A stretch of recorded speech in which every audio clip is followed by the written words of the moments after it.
Hello everyone, welcome back to our channel. This is NAVNEE GULATI once again back with another video. I am from team LEXIS and Company, and in today's video I will be talking about transgender rights. मैं इस video में उन सारे rights और उस bill की बात करूंगी which was passed for the protection of the transgender community in 2009.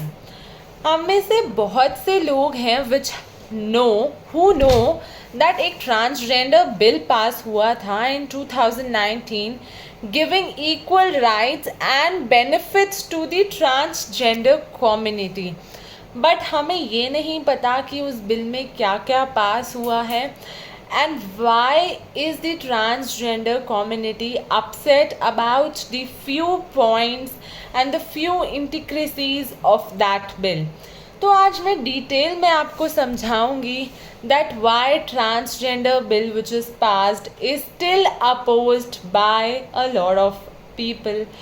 lot of people of that transgender community and a lot of people out there.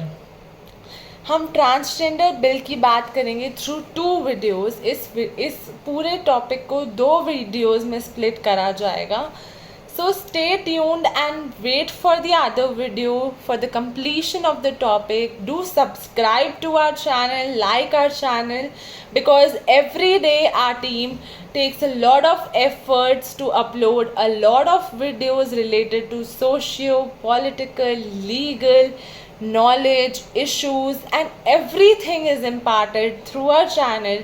Team LEXIS and Company is doing a lot of hard work for you guys, so please subscribe to our channel and let's begin with the video. So जो transgender bill है उस bill का पूरा नाम था the transgender person protection rights, the transgender person protection of rights bill 2019. Lok Sabha में ये अगस्त में पास हुआ था और राज्यसभा में ये नवंबर में पास हुआ था. तो इस बिल का मेन एम क्या था? इस बिल से ट्रांसजेंडर कम्युनिटी इक्वालिटी चाहती थी, एम्पावरमेंट चाहती थी हर फेज, हर एस्पेक्ट ऑफ देयर लाइफ में, and they wanted to codify their rights. That's why this bill came into existence.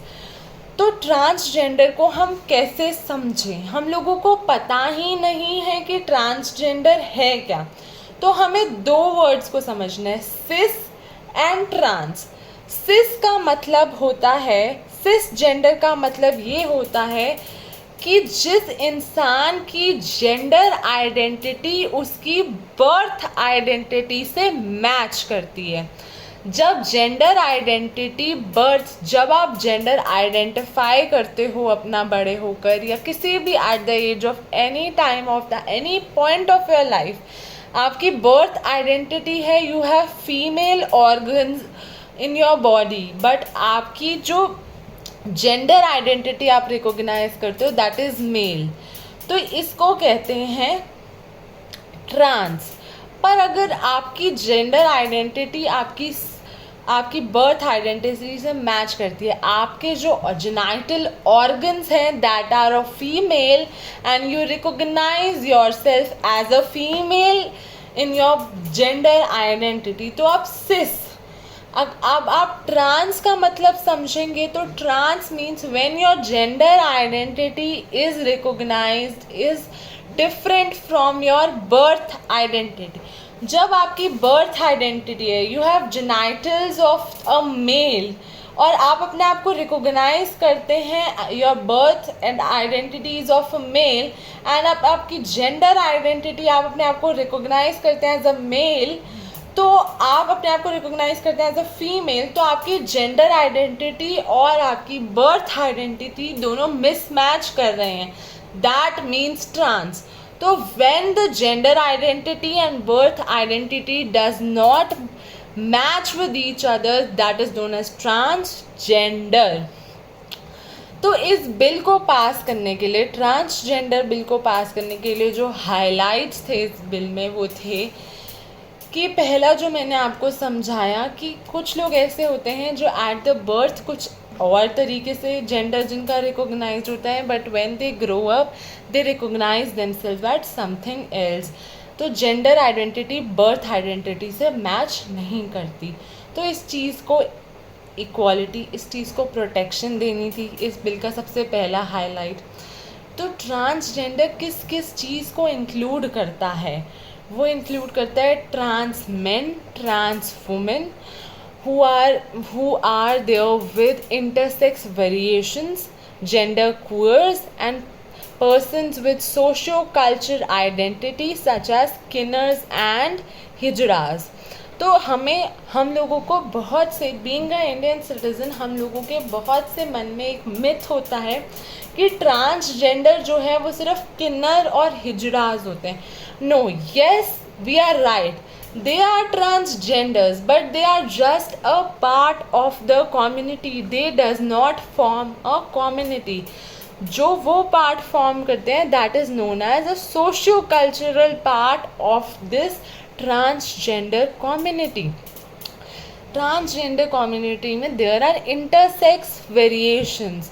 Intersex variations में आप कैसे समझेंगे, मैं आपको समझाती हूँ इंटरसेक्स वेरिएशंस क्या होता है. इंटरसेक्स वेरिएशन ये होता है जब चिल्ड्रन या कोई चाइल्ड बॉर्न होता है, बायोलॉजिकली सेक्स डिटरमाइन नहीं कर पाते हम उस चाइल्ड का. Biologically we are not able to find that person is a male or a female, so that offspring can decide their sex after when he or she, whatever, when the child grows up. That is known as intersex variations. हम लोगों को, बहुत से लोगों को लगता है when we are not able to biologically determine the sex of the child, that person is a hijra or a kinner. But that's not true. We have to overcome that myth and make our mind that this is an intersex variation and that child which is born has a right to decide as per his instincts, as per his inner self, inner conscious, that what sex he or she or the person or the child belongs to. ठीक है. अब दूसरी चीज़ जो होती है, कुछ लोगों को क्वियर कम्युनिटी के बारे में नहीं समझ आता. Many people are again confused about the term queer, which is again mentioned in transgender, which is again a part of transgender but not a whole transgender sum. जब हम किसी इंसान को, जब हम किसी भी बंदे को इन सब कैटेगरीज में नहीं फिट करते, देयर इज़ समथिंग अदर, तो हम उसको क्वियर कम्युनिटी में डाल देते हैं. We understand bisexual, we understand trans, we understand kinner, we understand hijra, we understand trans men, we understand gay, we understand lesbian. ये सब ट्रांसजेंडर अम्ब्रेला में तो आते हैं. But if there is something else which is to be identified and it is not there defined in the umbrella terms, then that persons come in the queer community. I hope मैंने आपको थोड़ा सा explain करा about what the broad terms means. हम लोगों को specify particularly myths में नहीं रहना. तो जो ये बिल पास हुआ था, what was passed in that bill, इस बिल में जो पास किया गया था लोकसभा राज्यसभा में, it was that prohibition against discrimination. अब किस चीज़ की डिस्क्रिमिनेशन के अगेंस्ट जो प्रोहिबिशन थी उसको पास करा गया? Education, employment, health care, good facilities जो हर एक पब्लिक को, हर एक पर्सन को मिलती है as a living being, that facility is and that facility should be there for the trans community. क्योंकि बहुत टाइम से people belonging to the trans community were not getting rights on the public, in the public places, in the employment, in the healthcare sectors, when they used to step out. So they wanted their rights to be codified. So right to movement, right to reside, rent और otherwise occupy, यहाँ पर एक जो clause था right to reside, rent और otherwise occupy, ownership का right नहीं mentioned है। तो हम लोगों को इन छोटे छोटे क्लॉजेस पे इंट्रीगनेस से देखना पड़ेगा, बिकॉज यहाँ पर ये this is the loop hole, opportunity to hold public और अ प्राइवेट ऑफिस, आप कोई भी ऑफिस में हो सकते हैं, right to work and access to government or private establishments, access to good facilities, opportunities, healthcare, employment, ये सब mention था। prohibition against discrimination mentioned in the right of residence, health care rights मिलने चाहिए हर citizen को, जैसे treat करता है हर व्यक्ति जैसे ट्रीट होता है। Every health care is given and protected to every citizen of our country. The trans persons are also citizens of our country and they must have the access to the accessibility to equality of healthcare. तो transgender community में एक चीज़ है that is sex reassignment surgeries.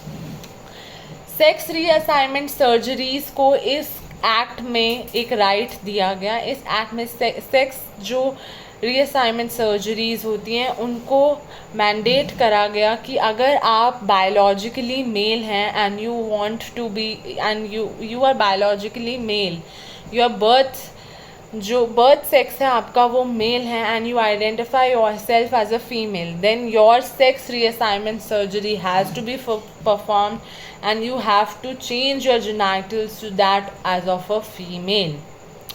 So that is an important establishment of this act. Then there is another establishment which was given that is certification of identity.